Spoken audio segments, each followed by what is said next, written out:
The Braves Radio Network channel on the Podcast Park is brought to you by Truist Bank. When you start with care, you get a different kind of bank. Gunnar Stockton here, quarterback for Georgia. I've never needed the spotlight. I'd rather let my actions speak on and off the field. When people talk, I listen.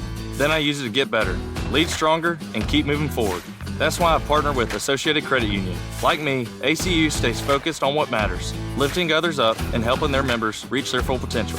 We lead with purpose. We give our best every single day. That's what you should expect. Associated Credit Union, where anyone in Georgia can live, bank, and grow. All righty, we'll go ahead and open it up.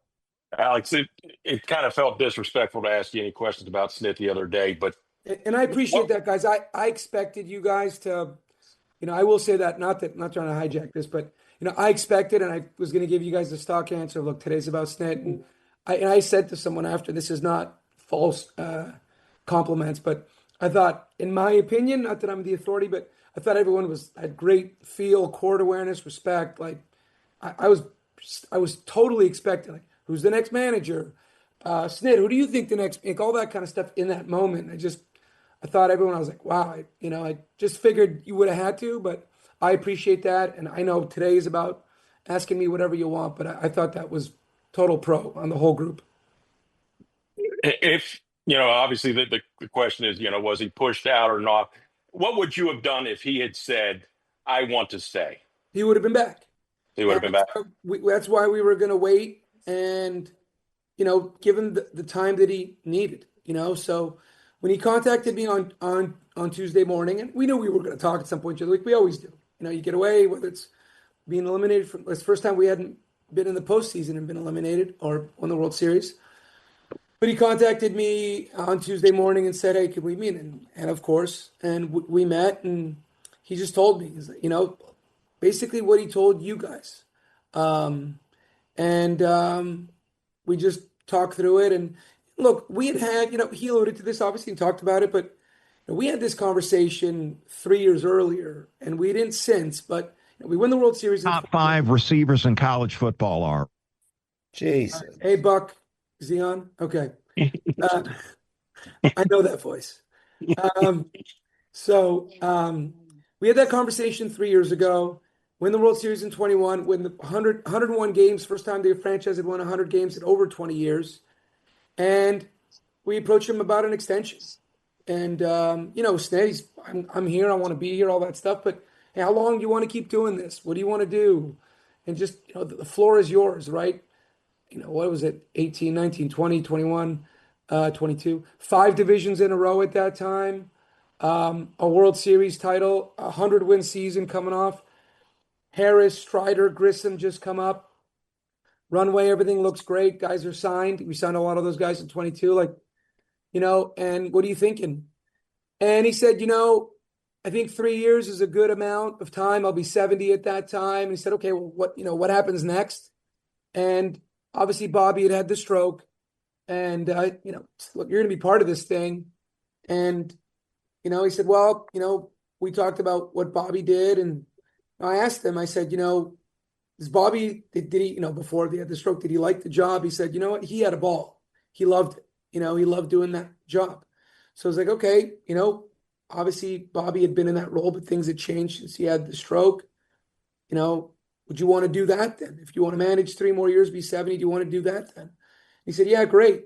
So we talked about, basically you're a Brave for life. What do you want to do? And he basically said, let's do a 5-year deal.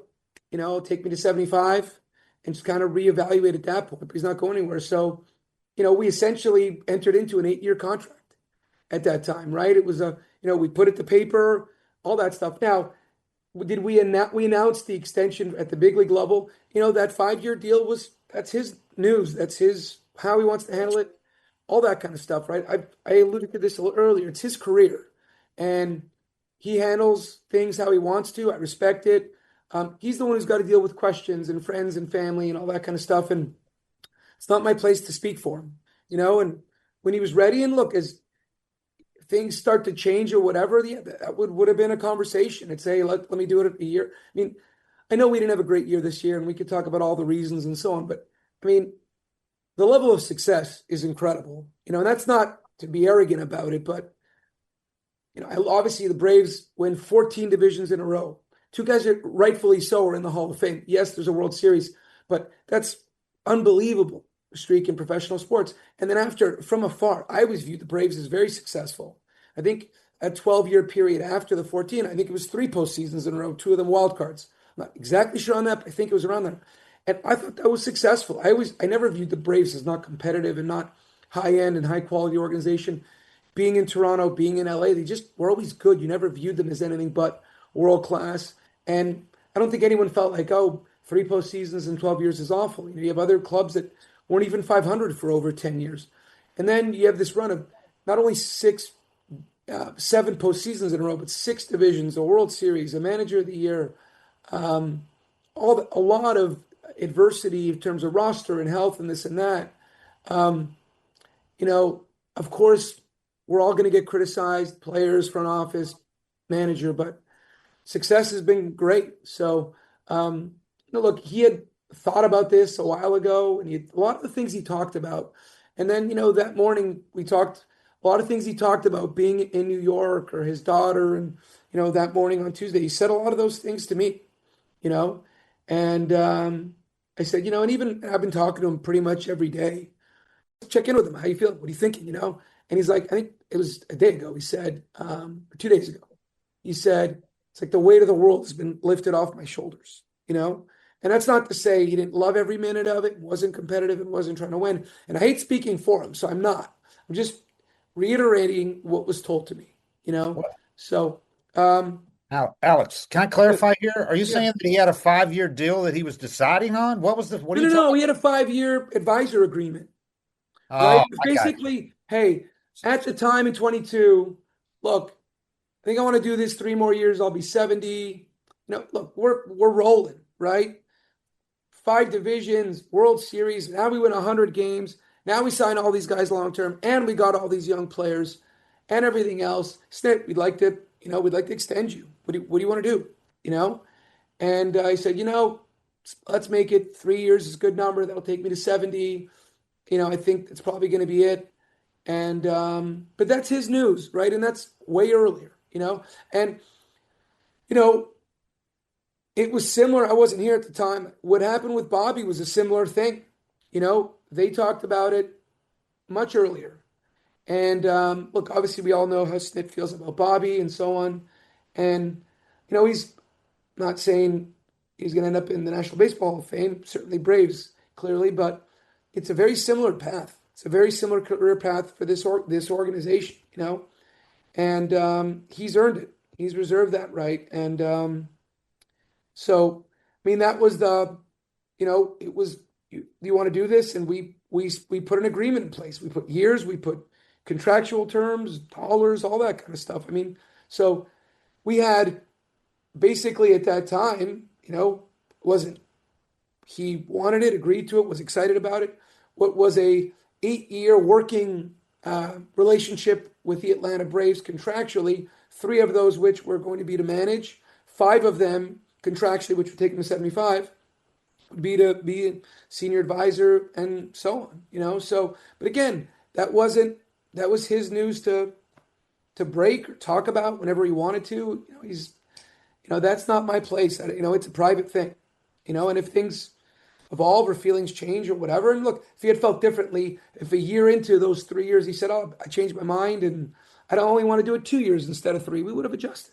So if he had said, "Hey, I want to go 1 more year," we would have just added the 5 years to 27. Instead of starting, he has a 26th. So he always had something in place for 26 to 30. But it's not set in stone. We can have a conversation and change it. Maybe we bump it. Oh, you want to do another year? We'll bump it to 27 to 31. So, and that's why when I did my media, I'm like, this is always an organic conversation. It's never been, God, we need to know. There's going to be a deadline, all this kind of stuff. He's going to take the time that he needs. I think he told you guys that too. I'm going to decompress and so on. And he said, I know I'm ready for this. This is the right call. That's why I've been checking on him each day, just talking about, we didn't get a chance to actually talk about the roster, staffing, all that stuff. And I wanted, obviously it happened pretty quickly. He tells me on Tuesday, We have the press conference on Wednesday.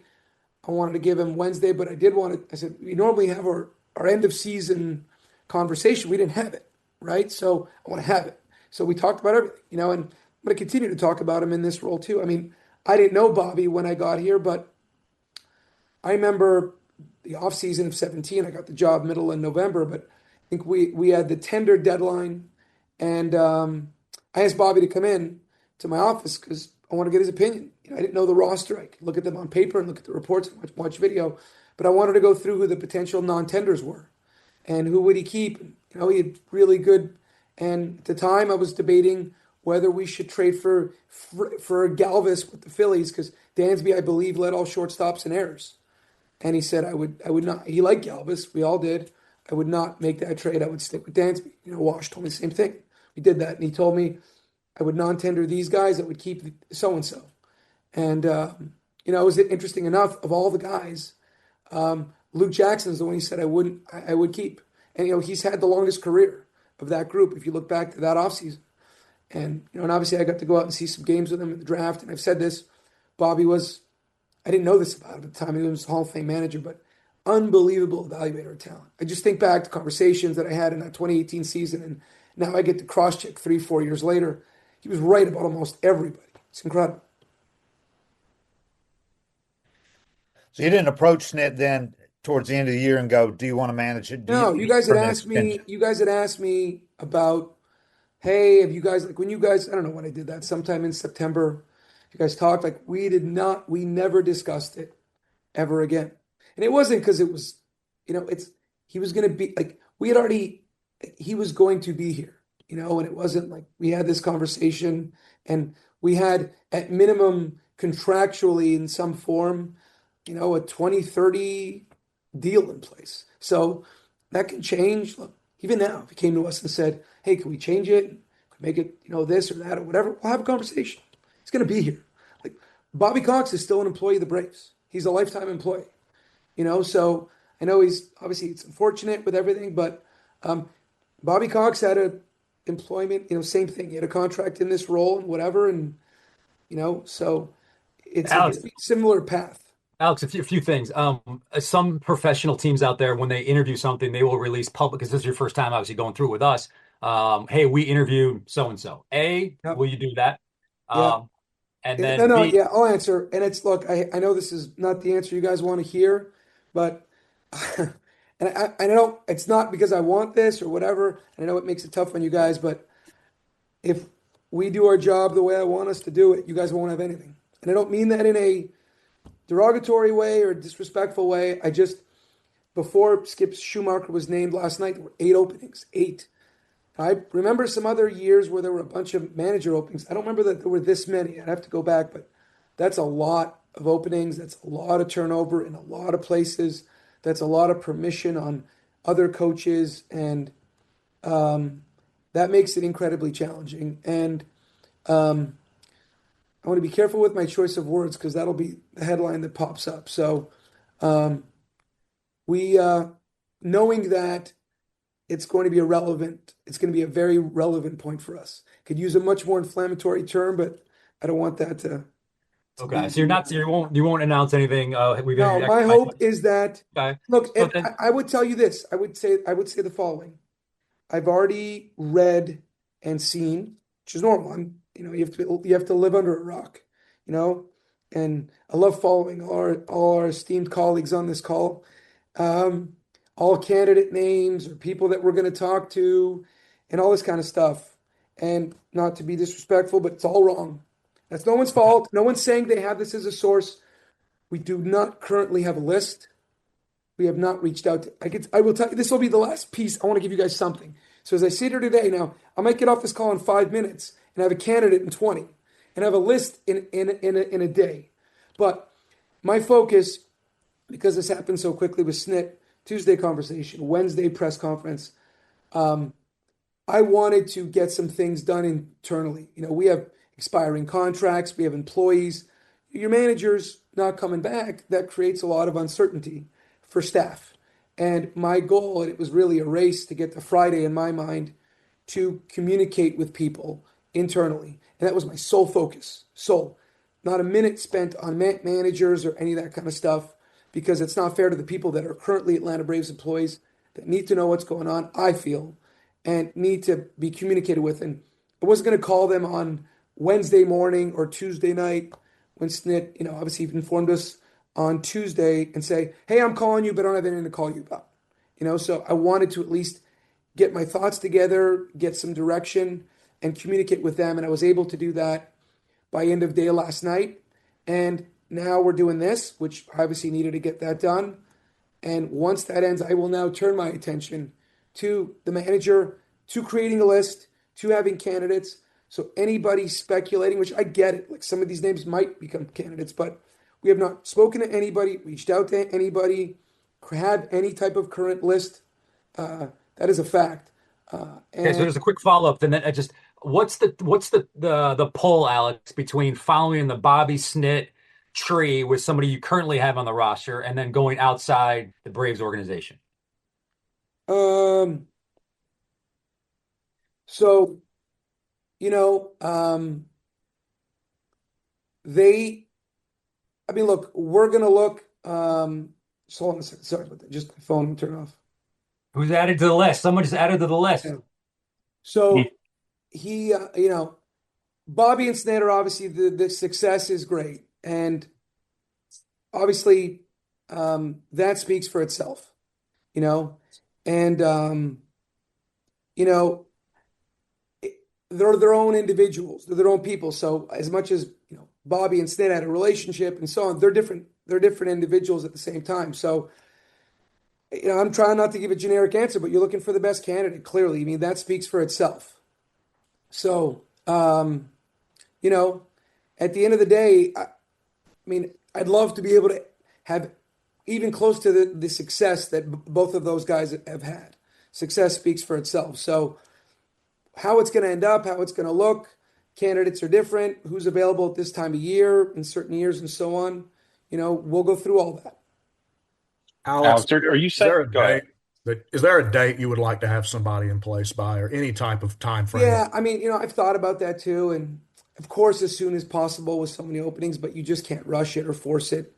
And it's a big decision, right? It's a big hire, so you'd love to do it sooner than later. But every team that's going through this would tell you the same thing.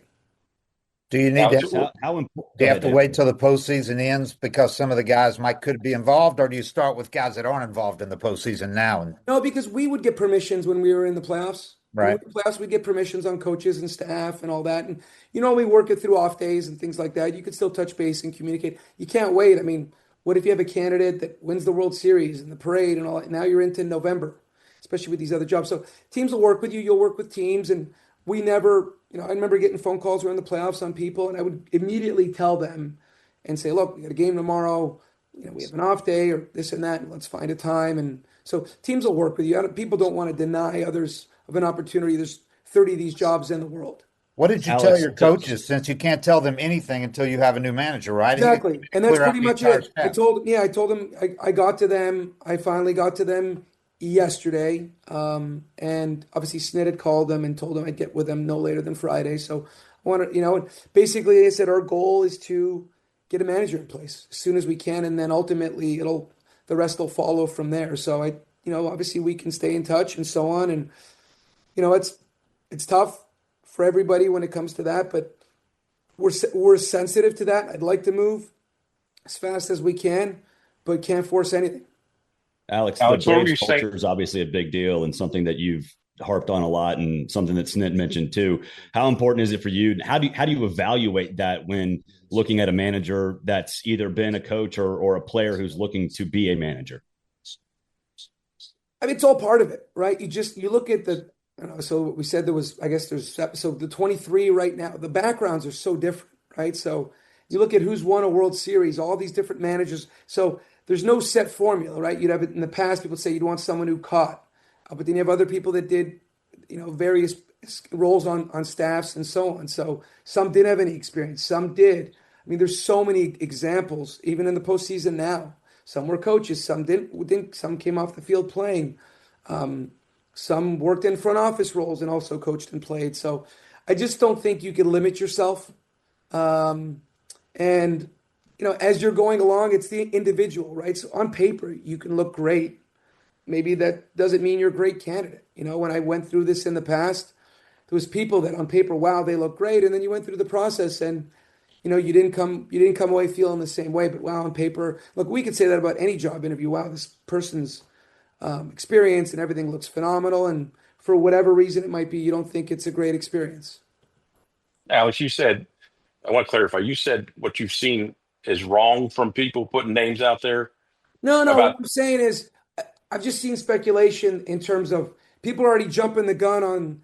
I'm seeing all these names. I'm getting texts. Oh, I saw this name. I saw that name. So I haven't read it. Like I was talking to someone last night, and I've been so busy with everything. I haven't been in touch with media and everything else. So people have told me, oh, there's all these names and this and that. And I'm like, we haven't even started that process. I have not even touched candidates, names, any of that kind of stuff. We haven't called anybody. We haven't reached out to anybody. We haven't done any of that kind of stuff. So I guess to clarify that, I don't know what these articles have said.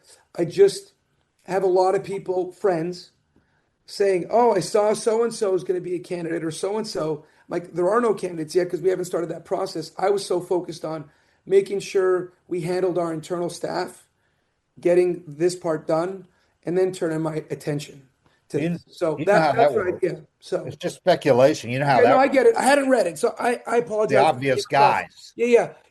I apologize. I guess the way people have been delivering things to me is that, oh man, I'm seeing all these names, and is it true? And maybe people are misunderstanding what's written. Oh, is it true that, some friends, this person and that person? I'm like, we haven't even created a list yet, know? So, and look, we obviously will sooner than later. But it made no sense to me to even dig into that until we got to our employees, internally with some type of communication, and get that done as quickly as we can. And look, every day is really valuable right now. So that's a big part of this. Will you be texting us that list? Probably just put it on Braves.com. Probably tweet it out, Braves.com, or when we do Behind the Braves, maybe do the YouTube channel. Okay. Behind the Braves, the ratings would be really good. Probably.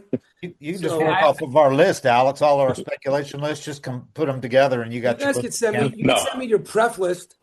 Yeah, we know that you're going to hire somebody we've never even thought of before. That's my guess. Not necessarily. Look, this isn't look. It's one thing if you're talking about trades and signings. There's 30. There's 26 guys on a roster, right? So the pool of candidates, I don't think it's 26 times 29 teams of candidates. I would be surprised if the candidate pool is that big. The world of big league players is significantly greater, which is probably easier to surprise. Are you open, Alex? Are you wide open as far as thinking outside the box, conventional, everything? Yeah, I haven't. I'm starting to give it some. Once we got through last night, really, and it took me till the end of the day to finally get with everybody, with our staff, literally till the end of the day to finally get to the last individual. You start to think about it a little bit, but yeah, I don't have any set. But I'm going to start giving that thought now. What are the really important? Look, there's the obvious things that everyone would tell you on any manager, any coach, any employee. But, but you can't create a candidate, right? You can't. The people that are available are the people that are available. So they all have their own strengths and weaknesses and so on. So, of course, I think in anything, you're going to be open-minded.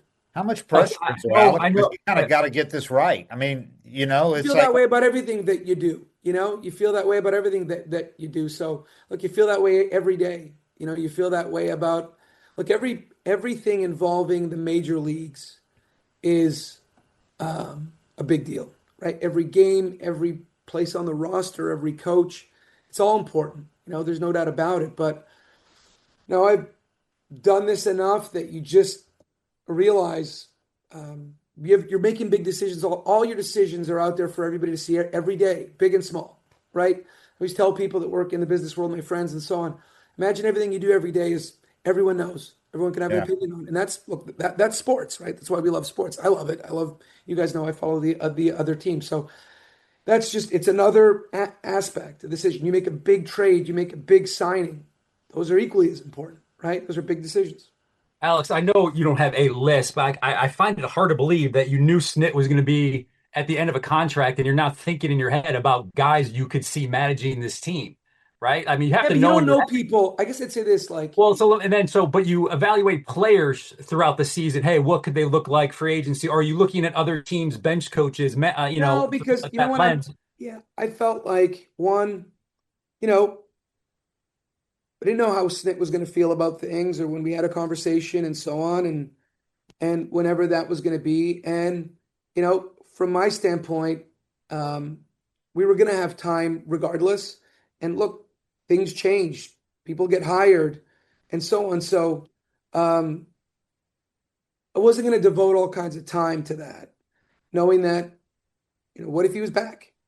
And there was going to be a time and place for that. And when he talked about being in the battle and being competitive and so on, you're locked in on the season. You're locked in on the season, and you have time for those things. And I think I did radio interviews and some point, trade deadline or interviews, and things change, right? Things change in terms of how things are going, this and that. And so to me, you're better off to let the body of work, let the dust settle, get to the off season, and not be in the day-to-day, not be emotional about things and so on, and just, do your work at this time. So, I mean, you can think about all kinds, but to me, it wasn't a productive thing. So it's just not.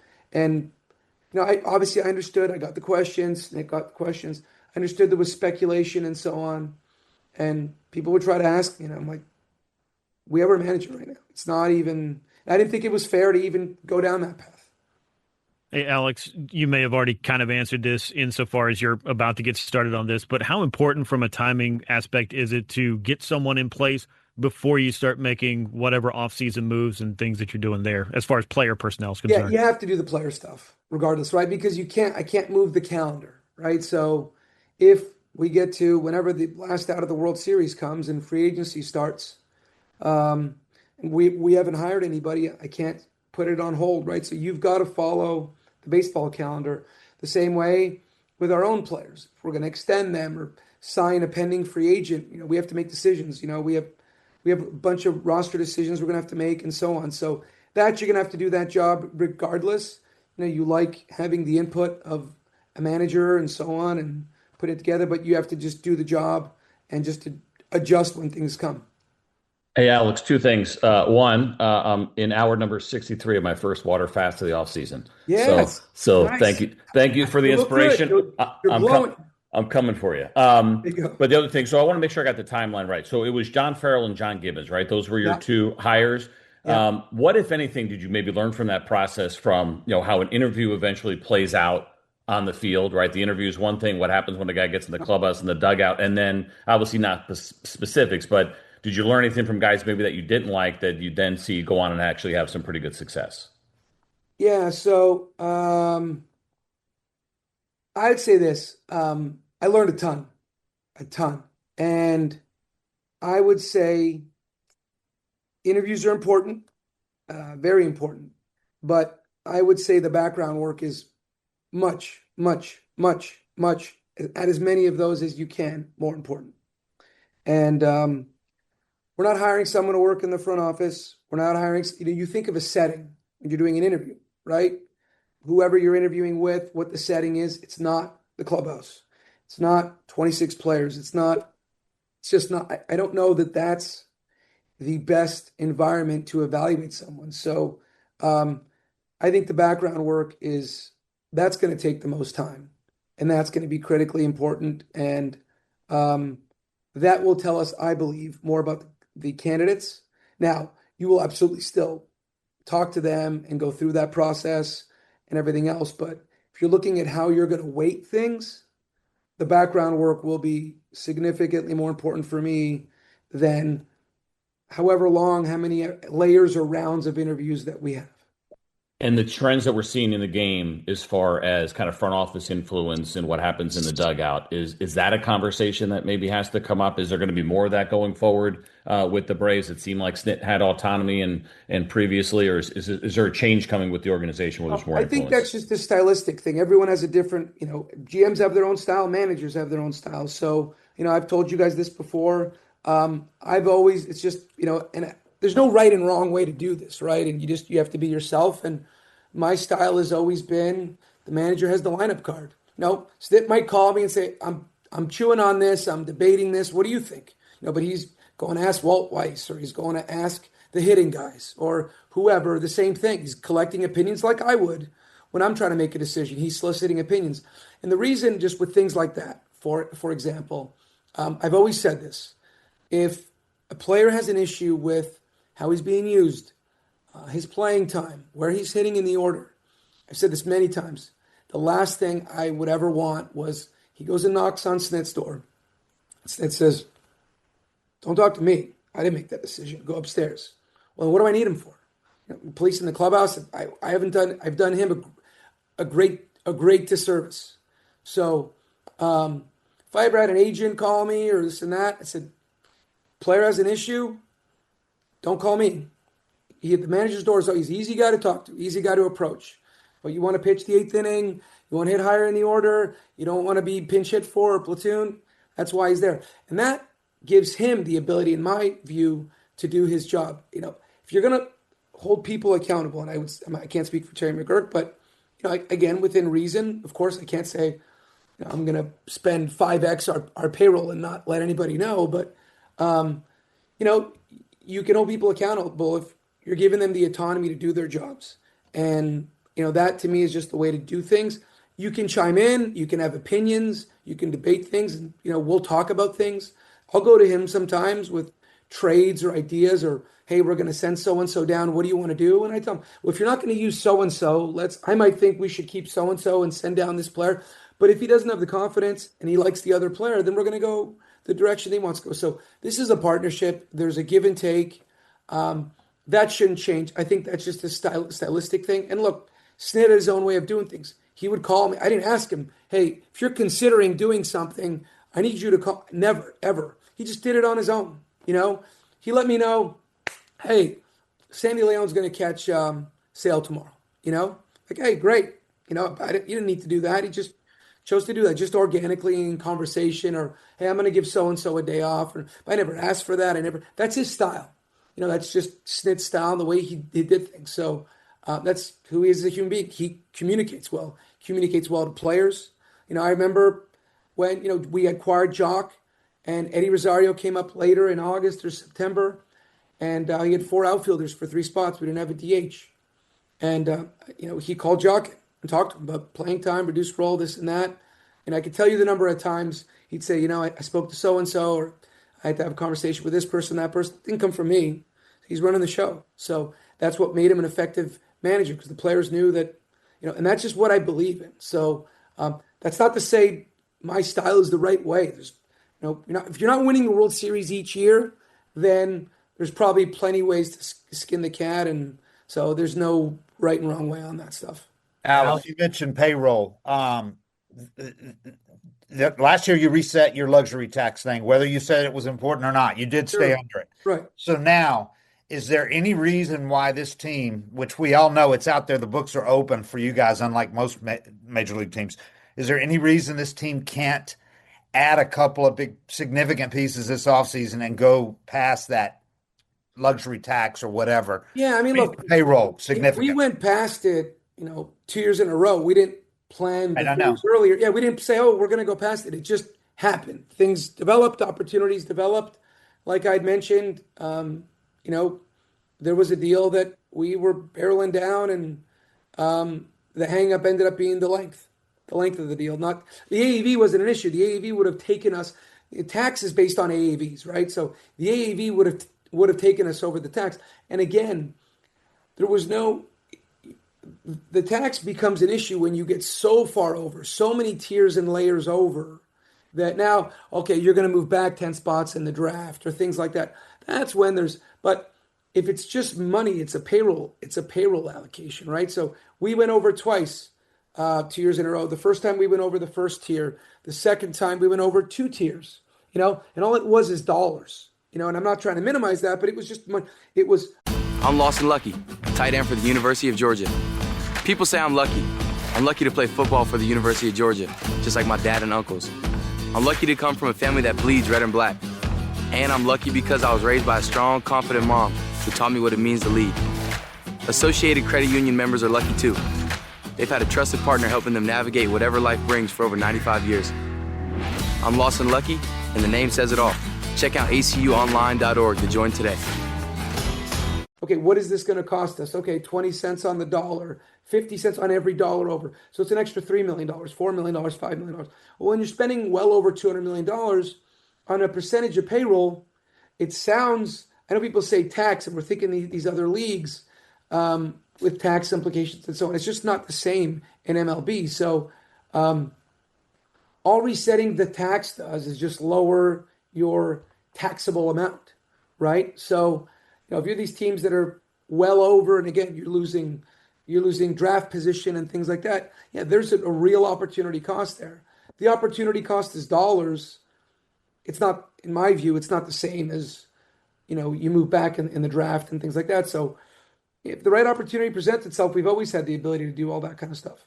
But by going over, I mean, a third time, you've been in that position. But it's only for every dollar over, right? Right, I know, but now you're back below at starting again fresh. That's pretty significant, isn't it? Yeah, I mean, look, we were 50 cents on the dollar at this point this year. So again, you've got to get to those numbers, right? 241 million, 244 million. Those are already big amounts. So for us, and so now if you're at 245, let's say 248, $250 million, even if this had been a third time, you're $6 million over, and you're paying tax on $6 million, not on 245 plus, right? So I understand the thought, but 100% of a dollar is a dollar, right? 100% of $100 million is $100 million, but it's 100% tax, right? So it just comes down to what the opportunity cost is, the money. And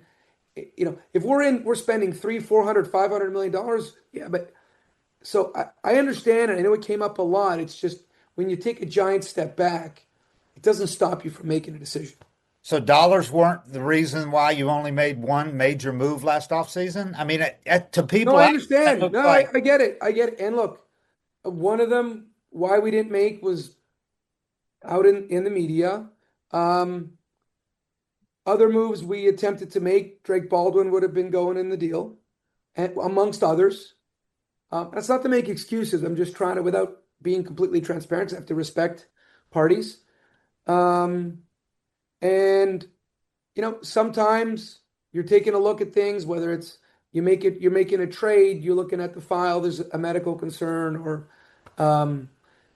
there might be some players that you like, and then you're looking from a clubhouse fit, a makeup fit, and you decide to pass. Doesn't mean you're right. You decide to pass and so on. And look, obviously on paper, we felt really good about the roster. I know all the projections and so on. I think a lot of the preseason projections probably had us at a top 2, top 3 team in MLB. Obviously, it doesn't guarantee anything. And look, our view of this was we looked at the last 7 years prior to this. We had 1 or 2 significant injuries each year, and we were able to overcome those. And this season, we had a lot more than that, and we weren't. But the one thing we did come back, and we can point to all kinds of things, but you're not going to be a perfect club. But that rotation and losing the number of starters, we'd lose a Fried for a significant period. We'd lose a Soroka. We'd lose a Kyle Wright. We'd lose a Strider. But if you're losing 5 to 6, that one's tough. And that's but we're still going to examine things and say, well, how do we make sure that we don't have that again? Obviously, there's a ton of injuries across the game, but over a 7-year period before this year, knowing we're going to have injuries, it never reached a critical mass like that. So it did this past year. So that's not to say we didn't have issues from an offensive standpoint and so on, but we still have been able to overcome those things and still make the postseason. And obviously, as we know, once you get in, anything can happen. You may not be as favored and be as strong, but you got to get in first, and that's always the first goal. Hey, Alex, when you introduce this manager, you will say he has checked off these 3 most important boxes. What are they for you? What are the 3 most important boxes this new manager must have? Yeah, and I guess it's not to avoid. I'll have a time when I process all that. I don't want to say it on October 4th and commit to that right now, because I need to really, because not everyone's so different. Everyone's strengths and weaknesses are totally different, right? So somebody might be really good in one aspect, but not as strong. And then I know we will not find the perfect candidate. That doesn't exist, and there's no perfect employee. There's no perfect player. So you want to try to get as many aspects correct. And look, and if it's, a lot of times you won't know until you work with them, right? So in that role. So it's very different. You can have, until you actually go through it, the season with them and so on, you find out something. So you're trying to do as much background as you can. You're only going to get so much in the interview, because I can't simulate the season and the clubhouse and the pressures and the emotions and the day-to-day and everything that comes with that. You do your best. And that's why I think the background work is so important. Hey, Alex, if I can follow up to that, can I ask about the experience quotient of the perfect candidate type thing? We've seen Snit obviously with this wealth of experience, but we've also seen players fresh from their playing career have immediate success as a manager, like Craig Counsell comes to mind. Do you? Yeah, he was in the front office. I don't know Craig at all, but he was longtime player, had worked in the front office, and then transitioned to manage with great success. So experience isn't a bad thing. It's great, but someone's got to get a shot at some point, right? So experience happens because someone gave you the opportunity, right? So Snit had a ton of experience at the minor league level. He had a ton of experience as a big league coach. He hadn't managed at the big league level, but he did it at all the other levels, right? So, are you valuing the minor league managing experience? Are you valuing someone who managed at the big league level? Are you valuing someone who coached at the big league level, coached at the minor league level, front office experience, all those things, playing experience? They all have value, so you want to study every World Series in the history of the game. There's no formula, right? No one's been ever approved to say if you have these criteria, these you're guaranteed to win a World Series and be great. And look, I could give Hall of Fame example. Jim Leland, I can't tell you how much every manager I've been around is so effusive in their praise of Jim Leland. Arguably one of the best managers that ever managed. But you're going to have down seasons, right? And you still need the GM and the front office to do their job and give you a roster. So you can't do it alone. Same thing. And look, Snit talked about it as well. I know a lot of successful managers have said, look, you need good players too. And of course, so, I always take personal responsibility in giving these guys, as good a roster as we can, and sometimes I tell Snit, I wish I would have done better giving you this or that or whatever it was. He was doing his best. He never complained. Hey, Alex, it was interesting when you were talking the other day about the trust, because you didn't know Snit, and the trust you developed with him, and that was one of the most important things. Does that experience allow you to hire somebody that you have no previous relationship with, knowing that there's proof in the pudding that it's worked out when you didn't know somebody? Yeah, I think it comes down to character, right? And you can do your homework and get a pretty good feel. And, you could sit down with someone, and if you think you're that good that in however many hours or rounds, I know this person. I mean, okay, maybe somebody can do that, but probably not the best process. If someone's been in baseball for a while and all kinds of roles and capacities, you do enough background work, you'll probably get it right. And I would say trust. The word that would link to that is, people would say character, but I would say integrity is the word that comes to mind. And Snit's integrity is off the charts. It's just at all levels, at all times, no matter who he's dealing with, and anyone that works with that guy would feel the same way. There's no doubt in my mind. So I said this, I didn't know him. I knew nothing about him. We were brought together. We're going to work. I had a very open mind, and it wasn't a tough decision, to keep working with him, and because it is a partnership, right? And you're working together all the time. There's tough decisions, and you may not always agree on things, and you got to work through things, and there's a give and take. There's times Snit felt strong, and I'm going with you. There's times I felt strongly, he's going with me, so those relationships are critically important. But, for me to sit there and say, I'm going to interview you and know I'm going to have that answer, and how do you handle now being in that chair with the pressures of that, So I was an assistant GM for a long time. It's so different being a GM. You're right close to it. You're involved in every decision. You've seen everything. You've experienced being around it. But until you just have that, I'm sure, Snit would say the same thing. It's just totally different. And I even talked to, some of our staff that, our GMs for the first time, our former staff and our friends. And there's just a different understanding of things, and you don't know until you live it, you experience it. Integrity and character, is it safe to say those are at the very top of your list when you're looking at? It should be for any employee. To me, any employee. If you have someone with great intellect, great energy, but lacking in integrity and character, you're not getting off the ground. So I would say integrity is a must. But I'd say that about any employee in any job in the world. So, and I think any employer would agree with that. I mean, we talk about this. I talk about Warren Buffett a lot, but that's one thing he talks about that exact thing. Said in integrity, intellect, and energy.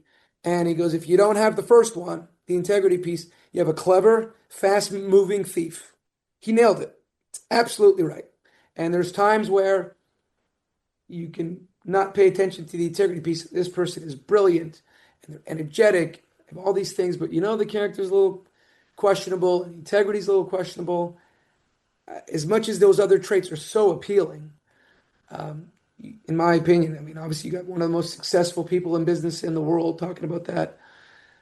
You stop right there. You guys are obviously welcome to ask what you would like, but 50 minutes into this thing, does anybody have anything on the season that was or the season that will be? Was Jared Kelnick a mistake, Alex? I know it's 2020. Look, it didn't work out. Yeah. But not for lack of, but look, that's part of all these jobs. I mean, look, I can tell you, this is 8 years, 6 to 14 seasons. I'd love to bat 1,000. I would. I'm sure every player would. But it's not going to stop you from. We had a board member in Toronto that when I was young, he would say, "Keep swinging, kid," and you have to continue to make decisions and so on, and trades, and no matter what. And look, again, not to be trivial about things, but the opportunity cost of players, in my view, is much more significant than dollars. That's not to minimize the importance of that, but the player piece is the one that you beat yourself up for more. You want to get every decision right? Every minor league signing, all of them. But there's plenty of choices and decisions. Look, we had a productive season overall in terms of 24. We made the postseason. Harris missed a significant amount of time. He played a real solid center field for us. He had a great month of June or July, whatever it was. But he helped us. We made the playoffs on the last day, and without him, and a host of other players. We don't make the postseason, but there was significant contributions in games and so on. And look, it obviously didn't translate in 2025, but we knew that going into 25 that the game plan was ultimately going to be Cunha coming back, Harris in center, and Profar in left. But we like the fact that Jared's a very good defender. He's got tremendous arm strength, can play all three.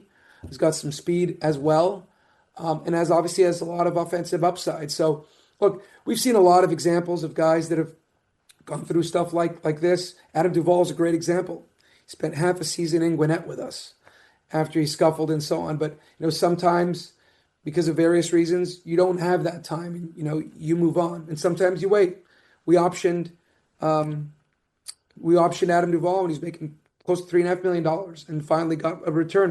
But it took some time, right? We traded for him, didn't get an extra base hit, I think, until the last game against Aaron Nola. He's brought in to face left-handers, left off the playoff roster that year. Was optioned the following year, but then I think after the trade deadline came up, did a solid job, and then was very successful for us, obviously, in 20 and so on. So, I mean, we can go through everything over 8 years, but that doesn't change being aggressive, continue to go after opportunities. And even when you're making decisions, I'll tell you guys at the time, look, there's risk or this or that, but that with every decision that you make. Alex, two things. One, before I get to one for next season, I had a dog barking. You said Drake was involved with a trade that you turned down? Yeah. Oh, yeah. I mean, I got asked Okay. about Drake last summer Okay. as well. So look, I've said I try to stay away from untouchable players, but I still want to hear ideas and thoughts. And it would have been Drake and 4 or 5 other guys on Yeah. top of it, and it was just, can I take Drake out of the deal and work around that? Sure. And there was no deal without him. So we'll find out 5 years from now or whatever. I hope he wins the award, and I hope he does. He had a great season, but at this moment in time, I feel good about it. Yeah. 5 years from now, whatever it is, we'll find out. But yeah, and then lastly, right on the last weekend of the year, Alek Manoah was signed. Like, what's your thought process with him? He wasn't signed. Look, he was claimed. Yeah, he was a claim. So we claim guys on waivers. He has options. He takes shots. And look, in terms of claiming guys on waivers, it's not specific to him, but you have the claim price, but you have any type of success. I mean, to me, you should be aggressive if you can, if you have the room on the 40 and so on. Dylan Lee was released from minor league spring training, and whether he's claimed on what, you just don't know. So you claim 10 guys, 20 guys, 30 guys. One pans out, they pay for themselves, right? You think of the value. If you want to get into, so what Bobby Cox would term propeller head stuff. You talk about wins above replacement, values and so on. One claim out of so many that has any type of success is worth well beyond that. So there's no reason, if you have room on the 40 and so on, to not take a shot. I mean, that's it's the right way to go about it. So continue to take chance. It doesn't mean guys stay on your roster or stay with you, but you go through it and you see how things go. Hey, Alex, from the pitching standpoint and the injuries that you did have and the expectation that these guys are going to get healthy and come back next year and hopefully contribute again, does that make it more difficult to go out in the winter and try to add to rotation? I know you got some flexibility with Ronaldo and Holmes, who've both had some experience in the bullpen, but kind of how do you look at trying to, I guess, thread that needle of wanting to fortify or perhaps add to the rotation, but knowing that you do have a lot of quantity and a lot of quality if all these guys are healthy? I hope we have that problem, and that's the biggest thing, is going to be not having to go through this again, what we went through in 25 with the rotation depth and so on, because we had injuries and dips in performance in 24, but we pitched. And if you look at over the course of those 7 seasons, other than the COVID year, which is, I mean, I guess it's only a 60-game sample, or 23, we had a historic offense, but 23, I think we were 7th in the NL in ERA with a historic offense, and but we've been in the top 5, pretty much all those years. And I don't think it's a coincidence. I think it's part of it. Snit talks about it all the time. 24 was a good example of, look, we had a lot of bumps in the roads, injuries, drops of performance, but we led all of baseball in ERA ahead of the Mariners by small points. But we were able to overcome that and win 89 games. And this past year, it was 83 wins to get in. So you do ultimately, that's been the secret sauce for us, is having success, specifically in the rotation, unless you're going to have a top flight offensive club. And part of that's health, right? It's hard to amass depth because you're not going to likely sign established starters to be in Gwinnett. You're likely not going to sign or trade for established starters to be in the bullpen. So can you over-index and overbook a little bit, maybe go into spring training with 6 and work your way through that? And maybe someone's in the bullpen, but something's likely going to happen and so on. You probably can do things like that, but it's tricky. Normally your depth has to be young, inexperienced guys that have options, or a minor league free agent that is fallen on hard times and is trying to rebuild his career and get himself going and so on. So those are both fraught with risk. They're going to come with risk, right? The guy who's trying to rebuild himself is obviously coming off a down year, signing a minor league deal. The young player is the young player. So you want them to be Strider coming up and doing well. You want them to be Soroka and Schwellenbach and so on, but you can't guarantee they're going to come up and hit the ground running. So you're going to have some other guys that don't do as well, and then the following year they might do well. So that's always a challenge. So finding the upside and the talent of elite starters, guys that can start playoff games, but also baking in the durability aspect is challenging. We've been able to meet that challenge and handle one or two guys. And really that's, I guess the hope would have been for us. It was like, okay, we lose Ronaldo Lopez in spring. He came in saying, I'm throwing 200 innings. We lose him in spring. Okay, we're going to overcome that. Then you lose AJ Smith-Shawver. I'm saying not you're going to lose starters a month, whatever it might be. They're going to miss starts, miss some time. You lose AJ Smith-Shawver, you lose two. Okay, that's our 1 to 2 big ones for the year. The rest, you're going to have guys that are in and out and so on. But then now you start getting into, Sale and Schwellenbach. If you actually look at, by the time Sale got hurt, we swept the Mets at home. We go into the Mets series, and just before what would have been Sale's next start, if you look at where we were in terms of expected wins, run differential, things like that, third week of June, somewhere in there, June 21, 2, 3, 4, right around there. We were in there with, I believe, the likes of the Padres and the Phillies and the Brewers. We were within range in terms of the loss column and so on. And you're sitting there in late June, and you still have July, August, September. You've got half a season left. And we saw it this past year with teams that played well. It's a lot of baseball left. And you stay close. As we have in years past, you're adding at that point at the trade deadline. I don't know at what cost, but you're adding. And who knows what you do in August and September at that point. Doesn't mean you're guaranteed to make the playoffs, but I do believe you are playing meaningful games at minimum. And you're playing meaningful games in September. But, you have Sale, then you have Schwellenbach, and then obviously Holmes soon after that. It's just those were just too many to overcome. So it's not excuses. It happened. It's our job to make sure it won't. Obviously, those guys didn't want to get hurt. For a 7-year period, we never had this many with the same staff for the most part. And that's going to be a lot of our conversations this winter. Alex, two unrelated questions. One, do you have any sense of what will happen with Hassan Kim? And then two, you mentioned all the openings with managers. Does that kind of compel you to force your hand a little bit of maybe we have to move a little quicker than we would like otherwise? Yeah, I mean, look, we'd want to get that done as soon as we could, regardless. Just there's advantages because we have a lot to do, right? You're putting together manager, staff. The offseason in terms of players starts after the World Series. There's minor league free agents that you might be involved with now, but you're not making trades, or there's no free agency until you get to the last out of the World Series. So we know that that's normally early November. So we know we've got this period. We've got the month of October. But once you get into November, things start to move. In terms of potential free agents, because Kim right now is under contract, right? So he's got a player option, an opt-out, however you want to term it. And we'll see. He's got a decision to make. So that'll be soon after the World Series. But that all times, those things are set up through collective bargaining. They're set up to at all times where you're starting your off season, right? So we'll know at that time, what his status is, and we'll address that and deal with it. He did a great job for us. He was a great fit in the clubhouse, great teammate. We were really pleased. It was great to get to know him, and we hope he's here. Alex, if you see a list of us saying what you need this winter, and obviously Kim's situation is going to influence what's at top. And let's just say he enters free agency, and we start off and we say shortstop, starting pitching, bullpen, and a right-handed hitting outfielder.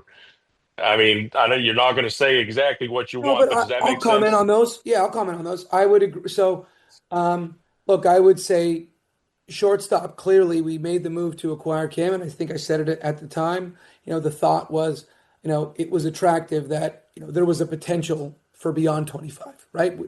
Not knowing, there was no guarantees, but there was a potential, at least to get to know him, have conversations, whether, he becomes a free agent or doesn't. But either way, there are paths for him to be here, and us getting to know him had tremendous value because we like him as a player, and, we'd like to have him back. So right-handed hitting outfielder is not something that's a front burner for us. It's being candid. Maybe as we're going through the winter, That does become, but at this time, it's not a front burner thing for us. I would say rotation is absolutely front burner for us. What that's going to look like, but that's definitely something that I think I'm stating the obvious there. In the bullpen, we've got some free agents, so I think that's safe to say. I think every year the bullpen's always on your list. I mean, when we traded for Tyler Kinley, we said at the time, like I said, after trade deadline, we were focused on 26, right? So we weren't buying necessarily. We were looking at things that we thought could impact us in 26. So either a pending free agent or someone with club control. So Kinley had club control. Kim had the potential to be under contract, and if he wasn't going to be under contract, we had the potential to get to know him and feel that much better about him in having the discussions and so on. So everything had 26 in mind. So yeah, we clearly shortstop and bullpen were there, and we explored starters at the trade deadline. So I think those three that you named are completely fair and definitely will be in the discussion. And it's right-handed hitting outfielder, I would say of those four, if you're just looking at those four, it would be fourth. Yeah. If we were to go down that path, but that has not been a topic of discussion. We've been more focused on the other things that you brought up. Alex, how is, not to put words in your mouth, is the Michael Harris, is it frustrating to see if he's been in this league 4 years now and his OPS has gone down, not just a little, a lot every year. He went from 130 something to well below average major leaguer now 4 years in. How frustrating Well, is you're saying as a bat, right? Because as a bat, strictly as a bat. He's playing a premium position and Gold Glove defense premium position. So that's okay as long as well, he knows that too, and he knows that because of obviously the bar isn't the same at shortstop, center, and behind the plate, right? Those are premium positions. Look, and I'd even say third base for me is premium as well. It's hard to find third base, I mean, I can go through all these positions, but clearly the defense is so important at those spots. And again, I'd say third more than maybe some of the others. It's just you're on the left side of the infield, one bobble, one pump. You don't have time, right? On the right side of the infield, you still have time to recover and make the play. On the left side, safe. So it's just there's a little bit more of a premium there in terms of the infield. Not to take anything away from, I've talked to Matt Olson about this enough. I said, as long as I'm in baseball, it's going to be hard to not have a great defensive first baseman because I get to see how valuable it is every day and every night and so on. But look, Mike knows, I mean, it's been streaky the last few years, right? So 24, he comes back, has that great series with the Giants and was arguably our best hitter the last 2 months of the year into the 2 games of postseason against San Diego. And then the first half of the season, what happened to him, and then he had to make adjustments and so on.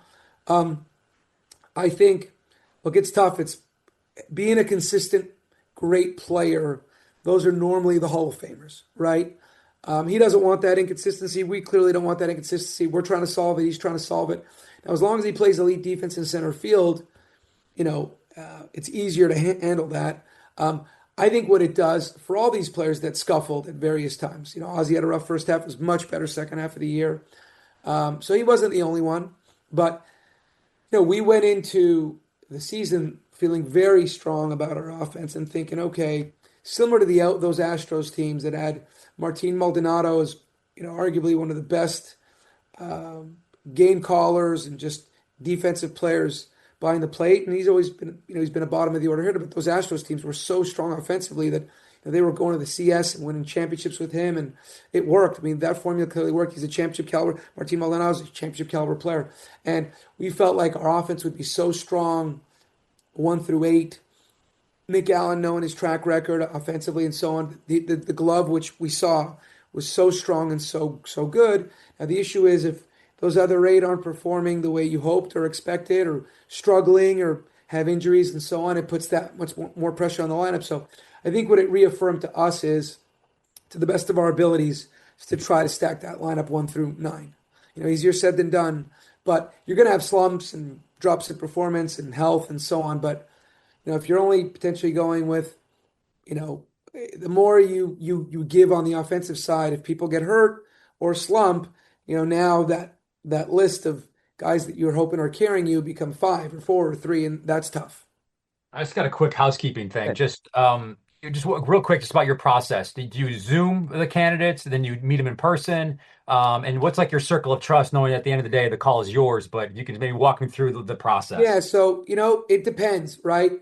If you're talking to someone in the postseason, look, Zoom's ever since COVID, people have used Zoom a lot more clearly. So Zoom could be part of it. In person, certainly it's at some point will be.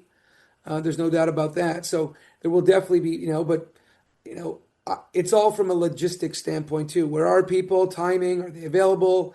Can you get to them? Or you have, you're getting in some cases a permission window from a club. Some clubs will take all the time you need. Some might say you got a week, or whatever it might be. You got 10 days. So you have to line that up. You have to work around those things, and you're using every means that you have. Does that mean you're flying to the candidate? They're flying to you? Are you doing a Zoom, following up? So that's all part of lining things up. But I think because of those aspects, the background work is so important, and having a true, narrowed, ideally, candidate list is critically important. And that's why the background work, in my view, is so important because, time, it's challenging. A lot of these people are employed, and you have to be respectful to the clubs as well. And, you can't guarantee who's going to get this job. And, they have a job to do at the same time. So that's all going to come down to the candidates and where they're at with their organization and, what type of timing, and I've been on that other side where it's like, look, we're in the postseason, can you pick the off days? Can you pick this and that? But there's other candidates, and someone might say, well, you got 2 weeks or whatnot. So they have to put all that together. And you have to communicate with everybody too. So that's tough. Look, I'd say at the end of the day, a decision like this, the majority of the time, the manager and the GM are the ones having the conversation. I mean, I can't talk to Snit all the time, whether it's in person or on the phone or whatever it is, right? If the team's on the road, I'm not saying, hold on a second, let me just bring in this group of 10 people, or hey, Snit, let me patch in these 10 people when we're having this conversation. So I've talked about the relationship that's between those two people is critically important. So you're going to get insight and input and everything else, but this isn't like trading for a player or signing a player. And this is a different, the interaction, the relationship and all that stuff. You're going to get input. You're going to certainly do your work, but the one-on-one is going to be an important part of this as well. All right. Anybody have anything else for Alex? Alex, I'm sorry, one more thing. To that end, can you describe like what that background process is? Are you the one making all those calls? And oh no, I can't. What's kind of I don't have the bandwidth to. You have, as you create a list and so on. You want to make sure you're thorough, and you're just you're using a wide group of people to dig on people, how they are, and that could be people that have played with people, worked with people. Similar vein than you would when you're trying to dig on the background of a player. It's just a lot easier with an employee, right? They've probably been through organization system. They've touched a lot of individuals at that point, right? So you're doing a ton of work there, and there will be people I would think that stand out more than others at that point, and that likely would form a smaller list. And from there you likely would, but I don't know what we will come out with. If it's a smaller group, a bigger group, we're not going to eliminate anybody. If there's all of a sudden, wow, we have more candidates than we thought because the work that we did on these guys we're really impressed. We're going to talk to more candidates. If it ends up being smaller, just because that's what the process gave us, so be it. So, you'd use a search firm or for the backgrounds? No, all internal. Okay. Yeah. So, but so we'll see how that goes. But obviously, that's very time consuming, and you're using a lot of people organizationally, and we'll be telling everyone we use organizationally that please don't say anything. So when you guys are sending texts and calling, hey, we hearing anything? We're going to hopefully be a cone of silence. But I'm not doing it alone. Absolutely not. There will be a group of people, but it could be anybody that's in the organization that could have had a tie. So we'll do that. It could be player, coach, executive, clubhouse trader. If someone has crossed paths with someone, why wouldn't we ask that person and get information, in asking remind them that it's critically important to keep it quiet. Gunnar Stockton here, quarterback for Georgia. I've never needed the spotlight. I'd rather let my actions speak on and off the field. When people talk, I listen. Then I use it to get better, lead stronger, and keep moving forward. That's why I partner with Associated Credit Union. Like me, ACU stays focused on what matters, lifting others up and helping their members reach their full potential. We lead with purpose. We give our best every single day. That's what you should expect. Associated Credit Union, where anyone in Georgia can live, bank, and grow. Are you ready to take your small biz to the next level? At the UPS Store, we have the key to unlock a world of possibilities. We'll sign for your packages and protect them from porch pirates. We'll send text straight to your phone so you're in the loop for new deliveries and give your small biz the street cred it deserves with a real street address. So what are you waiting for? Most locations are independently owned. Product, services, pricing, and hours of operation may vary. See Center for details. The UPS Store. Be unstoppable. Come into your local store today.